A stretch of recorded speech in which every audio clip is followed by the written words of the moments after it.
আল্লাহ রাসূলের সাহাবী সাওবান রাদিয়াল্লাহু তাআলা আনহু প্রশ্ন করেছিলেন যে আমি জান্নাতে যেতে চাই, আমি জান্নাতে প্রবেশ করতে চাই, তাহলে কোন আমল আমি বেশি বেশি করে করব? আল্লাহ রাসূলের সাহাবী সাওবান রাদিয়াল্লাহু তাআলা আনহু তিনি চুপ থাকলেন।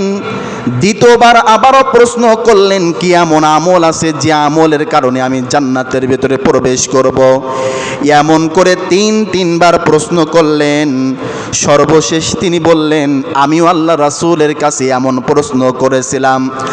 আল্লাহ রাসূল সাল্লাল্লাহু আলাইহি সাল্লাম বললেন, হে আমার সাহাবীরা শুনে রাখো, তোমরা যদি জান্নাতের ভেতরে প্রবেশ করতে চাও, আল্লাহর নৈকট্য যদি লাভ করতে চাও, তাহলে তোমরা বেশি বেশি করে সিজদায় দোয়া করো।